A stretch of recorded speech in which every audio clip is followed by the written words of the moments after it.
Good morning to my viewers all over the world. I am Sri Krishna Prasad from Munger, Bihar in India. Today, I am going to narrate an interesting story about the people and the place of Munger in the eyes of a foreign visitor who visited Munger about 200 years ago.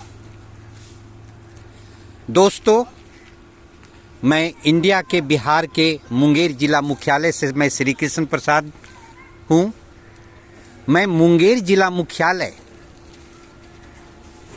में कल बहती गंगा और ऐतिहासिक लाल किला के संदर्भ में एक रोचक और आकर्षक संस्मरण लेकर हाजिर हूँ। लगभग 200 वर्ष पूर्व एक विदेशी महिला पर्यटक फैनी पार्क्स मुंगेर पहुंची थी और जब वह पानी के जहाज से मुंगेर पहुंची तो जो ही पर्यटकों का जहाज मुंगेर लगा, मुंगेर मुख्यालय में गंगा किनारे उन पर हमला हो गया। हमला कोई अपराधियों का नहीं था, बल्कि भिखारियों का झुंड उन लोगों पर, पर्यटकों पर टूट पड़ा और सारे विदेशी पर्यटक परेशान हो गए। उन भिखारियों को भगाना भी संभव नहीं था,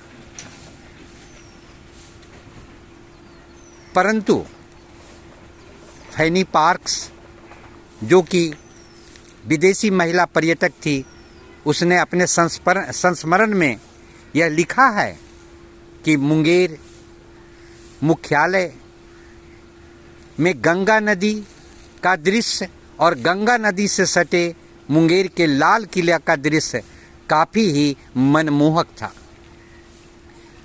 तो फैनी पार्क्स, जो कि विदेशी महिला पर्यटक थी, उन्होंने जो कहा वह बिहार सरकार द्वारा 1960 में प्रकाशित बिहार डिस्ट्रिक्ट गजेटियर्स मुंगेर में लिखा हुआ है, फैनी पार्क्स के संस्मरण। और लेखक हैं मिस्टर पीसी राय चौधरी, जो उस समय बिहार सरकार के राजस्व विभाग में गजेटियर्स रिवीजन डिवीजन में स्पेशल ऑफिसर हुआ करते थे, जिन्होंने मुंगेर गजेटियर को लिखा।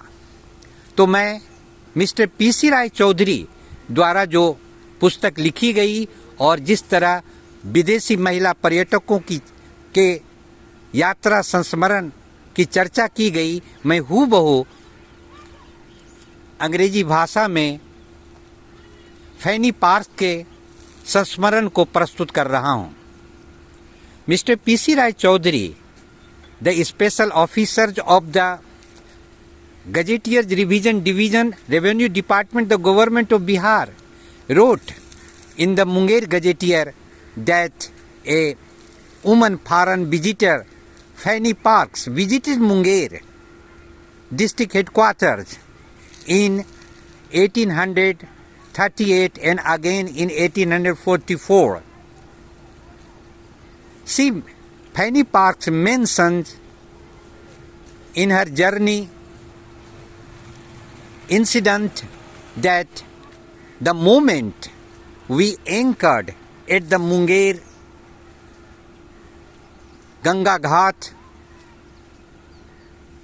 they were assailed by the hundreds of beggars.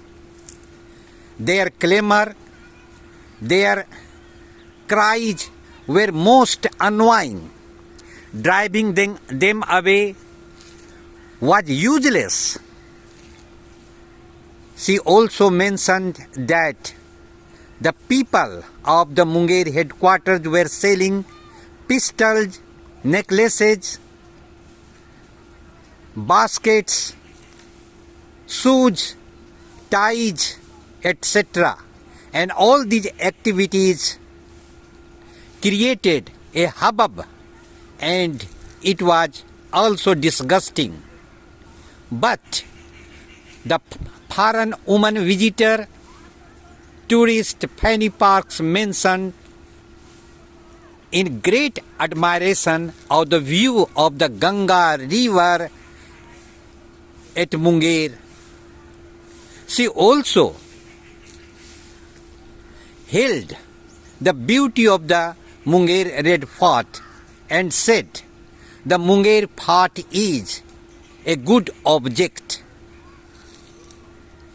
आप इस विदेशी महिला पर्यटक फैनी पार्क्स के यात्रा संस्मरण से जो तथ्य सामने आते हैं, दो प्रमुख तथ्य सामने आते हैं कि आज से 200 वर्ष पूर्व भी मुंगेर जिला मुख्यालय की सड़कों पर खुलेआम पिस्तौल की बिक्री होती थी।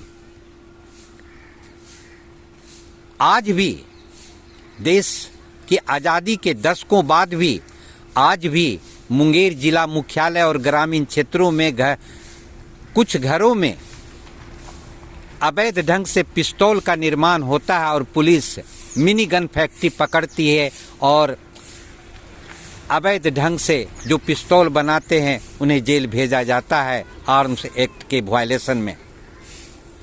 तो 200 वर्ष पूर्व भी मुंगेर की सड़कों पर खुलेआम पिस्तौल की बिक्री होती थी। आज भी पिस्तौल अवैध ढंग से लुके छिपे घरों में बनती है और वह अपराधियों के हाथ जाती है। दूसरा तथ्य कि 200 वर्ष पूर्व भी मुंगेर जिला मुख्यालय में भिखारियों की संख्या सैकड़ों में थी। आज भी मुंगेर जिला मुख्यालय में भिखारियों की संख्या सैकड़ों में है। माघी पूर्णिमा, अन्य पर्व त्यौहार के मौके पर जब आप गंगा स्नान करने मुंगेर कस्टरनी गंगा घाट, बबुआ गंगा घाट, सोजी गंगा घाट पहुंचते हैं तो आप देखते हैं कि सैकड़ों की संख्या में भिखारी कतार में बैठे हैं, खड़े हैं। और जब आप अनाज दान या वस्त्र दान या पका भोजन दान करते हैं तो भिखारियों का झुंड टूट पड़ता है। छोटे छोटे बच्चे, छोटे छोटे बच्चियां टूट पड़ते हैं अनाज के लिए, वस्त्र के लिए, पका हुआ भोजन के लिए। बिहार सरकार ने भिखारियों के पुनर्वास के लिए और भीख मांगने की जो कुरीति है, जो इस कुरीति के उन्मूलन के लिए बिहार सरकार ने मुख्यमंत्री भिक्षावृत्ति निवारण योजना भी चला रखी है, परंतु वह योजना कारगर नहीं हो सकी है। तो मैं बिहार सरकार और केंद्र सरकार के समक्ष अपना सुझाव रखना चाहता हूं कि 200 वर्ष पूर्व मुंगेर जिला मुख्यालय में जिस प्रकार भिखारियों का झुंड पर्यटकों पर, बाहरी लोगों पर जो घूमने आते थे टूट पड़ता था, आज भी वही स्थिति है। तो भिखारियों को पुनर्वासित करने के लिए जो योजना बनाई गई है उसे कारगर ढंग से लागू किया जाए, क्रियान्वित किया जाए। दूसरा कि मुंगेर में जो अवैध पिस्तौल का निर्माण करने वाले कुशल कारीगर हैं उन्हें सरकारी नियंत्रण में सरकार की फैक्ट्रियां, आर्म्स फैक्ट्रियां स्थापित कर उन कारीगरों को पुनर्वासित किया जाए, उनके हुनर का उपयोग देश राष्ट्र हित में किया जाए, उन्हें जॉब दिया जाए, काम दिया जाए कि उन्हें अवैध ढंग से शस्त्र निर्माण की ज़रूरत नहीं पड़े। मैं मुंगेर से श्री कृष्ण प्रसाद।